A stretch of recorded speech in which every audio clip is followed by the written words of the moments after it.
The next sound of the shorthand alphabet that we have is letter T. Letter T, pwede yan ganyan, o umarte yan. But this is represented by a short, slanted, upward.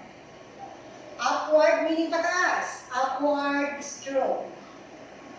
So again, if this is the line, and that is the line, for example, your letter T is this one. So short, upward, the direction of writing is going up. So almost half of the writing line. So that is your letter T. The next one is letter E.